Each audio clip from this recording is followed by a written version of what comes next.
इन सबके बीच बाबा सिद्दीकी की हत्या के बाद सियासत भी तेज हो गई है। विपक्ष ने सीधे तौर पर राज्य की कानून व्यवस्था पर सवाल खड़े कर दिए हैं और एकनाथ शिंदे सरकार से इस्तीफा मांगा है। तो विपक्ष ने सीधे तौर पर महाराष्ट्र की कानून व्यवस्था को सवालों के घेरे में लिया है और साफ तौर से कहा जा रहा है विपक्ष की तरफ से कि एकनाथ शिंदे सरकार पूरी तरीके से फेल हो गई है लॉ एंड ऑर्डर को संभालने के लिए। ऐसे में इस सरकार को मुख्यमंत्री को इस्तीफा देना चाहिए।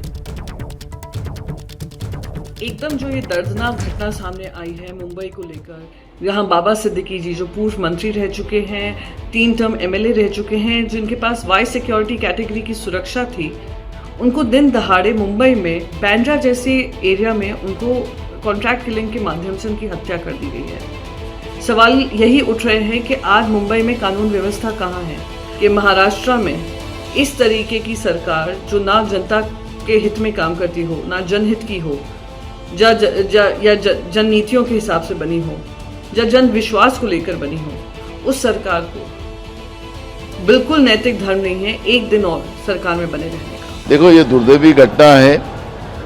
महाराष्ट्र की जो सरकार है, सरकार की जो नीयत है गुनहगारों को सपोर्ट करने की, उसी के परिणाम है कि महाराष्ट्र में इस तरह की घटनाएं होते जा रही है। महाराष्ट्र में छोटी बच्चियां भी सुरक्षित नहीं है, महिला सुरक्षित नहीं है, आम आदमी सुरक्षित नहीं है। तो बाबा सिद्दीकी जैसे एक राजनेता भी वहाँ पे सुरक्षित नहीं है, वो आज स्पष्ट हो चुका है। उसका रीज़न भी है, जो पुलिस महासंचालक रश्मि शुक्ला जो है, उनकी असंवैधानिक पोस्टिंग कर सरकार ने अपने पॉलिटिकल फायदे के लिए जो रणनीति बनाई, उसी का परिणाम महाराष्ट्र की जनता भुगत रही है। और आज आपको मैं बताता हूँ कि कई नेताओं ने इनके रिज़ाइन मांगा है, मुख्यमंत्री और गृह मंत्री का, लेकिन ये रिज़ाइन देंगे नहीं। इनकी कुर्सी महाराष्ट्र की जनता कुर्सी छीन लेंगे, ऐसी परिस्थिति आज महाराष्ट्र में है। विश्वास नहीं होता ये सुनकर कि बाबा सिद्दीकी नहीं रहे, हमारे दोस्त, 3 दशक पुरानी हमारी दोस्ती, कांग्रेस में कई साल इकट्ठे हमने काम किया। बीच बंबई के एक इतने वरिष्ठ राजनेता की यूं इस तरह गोली मारकर हत्या कर दी जाए, ये सुनकर विश्वास नहीं होता। भगवान उनकी परिवार को, जीशान को हिम्मत दे। इससे ज्यादा कुछ कहने की क्षमता नहीं है। ये बहुत ही अफसोसजनक बात है कि मुंबई जैसे शहर में, बांद्रा में, जहां पर दशहरा की 2 रैली है, एक तरफ शिवाजी पार्क पे, एक तरफ आज़ाद मैदान में पुलिस का बंदोबस्त है सब तरफ, उसके बीच में आके कुछ लोग मार के जाते हैं। तो ये क्या आप दिखाएं कि लोगों के दिल से भय निकल गया। लोग ये दिखाना चाहते हैं कि सरकार कुछ भी कर ले, कितनी पुलिस लगा तो हम आके मार के जाएंगे। तो ये सरकार का कहीं ना कहीं हमको फेलियर नज़र आ रहा है। अब बांद्रा जैसी जगह पे पहले सलमान खान के घर के ऊपर फायरिंग हुई, अब बाबा सिद्दीकी को बांद्रा में मारा। मैं भी बांद्रा में ही रहता हूँ, तीसरा हो सकता है हमारा भी नंबर लग जाए। एक जो तो सुना आपने कि विपक्ष लगातार कानून व्यवस्था पर सवाल उठा रहा है। हमारे साथ मृत्युंजय और सूरज बने हुए हैं। मृत्युंजय, महाराष्ट्र भी चुनाव के मुहाने पर खड़ा है, कभी भी इलेक्शन का ऐलान हो सकता है, कानून व्यवस्था को लेकर विपक्ष मुखर है। तो क्या चुनावी माहौल के बीच ये एक बड़ा मुद्दा महाराष्ट्र में बनने जा रहा है? देखिए, ये मुद्दा बन चुका है और मुद्दा क्यों न बने जब चुनाव तारीखों का ऐलान अगले 36 घंटे या 48 घंटे में हो सकता है। कल कामकाज का, सप्ताह के कामकाज का पहला दिन है। हो सकता है कल चुनाव तारीखों का ऐलान हो जाए या परसों चुनाव तारीखों का ऐलान हो जाए, क्योंकि आज तो नहीं होगा। आज बहुत सारे राजनीतिक कार्यक्रम थे अलग अलग पार्टियों के, लेकिन इस घटना के बाद बहुत सारे कार्यक्रम रद्द हो गए। पर जमकर राजनीति तो होगी ही। 2 बातें हैं। एक तो एक जेन्युइन सवाल है कि अगर मुंबई के बांद्रा इलाके में, एक भीड़ भाड़ वाले इलाके में खुलेआम एक पूर्व मंत्री, पूर्व विधायक को इस प्रकार से गोलियों से मार दिया जाता है, तो सवाल सुरक्षा के खड़े होते हैं। लॉ एंड ऑर्डर का सवाल, प्रश्न जरूर उठता है। और दूसरा इस पर सियासत का है। सियासत निश्चित तौर पर होगी। विपक्ष जो कि मुद्दा उठा रहा है, और ऐसी घटनाओं पर बीते दिनों भायखला इलाके में एक एनसीपी अजीत पवार गुट के ही एक कार्यकर्ता की हत्या हो गई थी। अभी इस घटना को 1 हफ्ता भी नहीं बीता कि बाबा सिद्दीकी पर इस प्रकार से फायरिंग हुई। तो निश्चित तौर पर विपक्ष को मुद्दा मिल गया है। और जब आम आदमी सुरक्षित नहीं, नेता सुरक्षित नहीं, तो कहीं ना कहीं सवाल उठता है। और सवाल क्यों न उठे, क्योंकि गृह मंत्री जो है वो देवेंद्र फडणवीस हैं और देवेंद्र फडणवीस के पास गृह विभाग है। तो ऐसे पर विपक्ष को एक बड़ा मुद्दा मिल गया है उन्हें टारगेट करने का चुनाव से ठीक पहले। और चुनाव तारीखों का ऐलान कल या परसों 36 से 48 घंटे के बीच कभी भी हो सकता है। बिल्कुल, और मृत्युंजय जैसा कि आप कह रहे हैं कि मुद्दा ये बन चुका है और वो मुद्दा दिखने भी लगा है बातचीत में। एबीपी न्यूज से खास बातचीत में समाजवादी पार्टी नेता अबू आजमी ने सरकार की कानून व्यवस्था को लेकर सवाल खड़े कर दिए।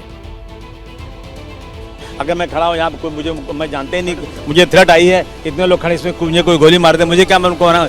जब इस तरह से हम पहचानते नहीं कौन आदमी है तो कोई भी किसी को राजनीति शुरू हो गई है, आरोप प्रत्यारोप की राजनीति। नहीं, मगर फिर भी मैं ये कहूँगा कि लोगों का डर कानून से खत्म हो चुका है। दिन दहाड़े मर्डर हो रहा है और हम कुछ नहीं कर पा रहे हैं, तो सरकार को इस पर सोचना चाहिए क्या हो रहा है। मांग कर रहे हैं कि होम मिनिस्ट्री इस्तीफा दे। नहीं, मैं ये तो नहीं कह रहा हूँ, लेकिन मैं कह रहा हूँ सरकार जो है ना जरा जागृत हो जाए, जाग सीखे दूसरे कंट्रीज से। सिंगापुर में कोई मर्डर करके दिखा दे, दुबई या सऊदी अरब में कोई मर्डर करके दिखा दे, जो मर्डर करेगा उसको फांसी की सजा पक्की 6 महीने में। यहाँ तो 20 साल तक फैसले ही नहीं होता है। अभी जो आरोपी पकड़े गए हैं, क्या उनको लॉरेंस बिश्नोई की तरफ से जांच? मुझे इसके बारे में पता नहीं, अभी तो इंक्वायरी में आएगा भाई। बाबा सिद्दीकी की हत्या के बाद एनसीपी शरद के अध्यक्ष शरद पवार ने सोशल मीडिया एक्स पर पोस्ट लिखा। उन्होंने लिखा कि राज्य की ध्वस्त कानून व्यवस्था चिंता का विषय है। मुंबई में पूर्व राज्य मंत्री बाबा सिद्दीकी पर गोलीबारी खेदजनक है।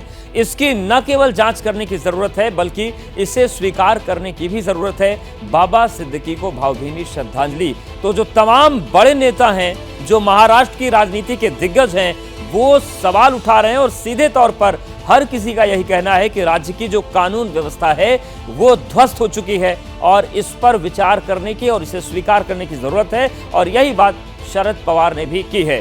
वहीं बीजेपी नेताओं ने भी बाबा सिद्दीकी की हत्या पर दुख जताया है और हत्या के पीछे बड़ी साजिश बताई।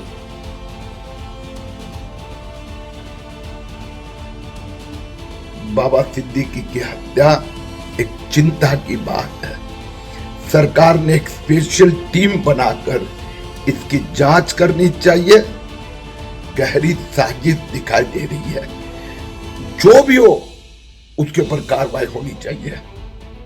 बाबा सिद्दीकी की जो हत्या मुंबई में हुई है ये बहुत दुखद है। उनको गोली लगी और उसके बाद लीलावती अस्पताल में उनका देहांत हो गया। वो एक सीनियर लीडर थे, एनडीए में थे। बांद्रा के इलाके में उनका बहुत बड़ा नाम था। बिहार के रहने वाले थे। मुंबई में उन्होंने बहुत बड़ा नाम अपना किया था। काफ़ी दुखद है उनका इस तरह से हत्या होना। 2 हत्यारे पकड़े भी गए हैं, एक फरार है। कोई भी शिवसेना बीजेपी के वहाँ राज्य में कोई हत्या करके बच नहीं सकता। जो भी अपराधी होंगे, जो इसमें शामिल होंगे और जो इसके पीछे होंगे, वो भी बख्शे नहीं जाएंगे। वहीं एनसीपी अजीत गुट के नेता नवाब मलिक ने बाबा सिद्दीकी की हत्या पर दुख जताया और दोषियों को कड़ी सजा देने की बात की है। देखिए, बाबा सिद्दीकी हमारे पुराने साथी हैं। लगभग 1980 से हम लोग साथ में राजनीति में काम करते रहे। युवा कांग्रेस में हमने साथ में काम किया। लेकिन जिस तरह की घटना हुई और दुखद घटना है, उनकी हत्या कर दी गई, निधन हो गया। कुछ लोग पकड़े गए हैं, लेकिन कौन इसके पीछे है, इसकी गहन जांच होनी चाहिए। बाबा सिद्दीकी के जाने से कम्युनिटी का एक बड़ा लॉस हुआ है और साथ ही साथ राष्ट्रवादी कांग्रेस पार्टी ने भी एक अपना साथी और सिपाही खोया है। इस दुख की घड़ी में हम सभी लोग, पार्टी भी उनके परिवार के साथ खड़ी है।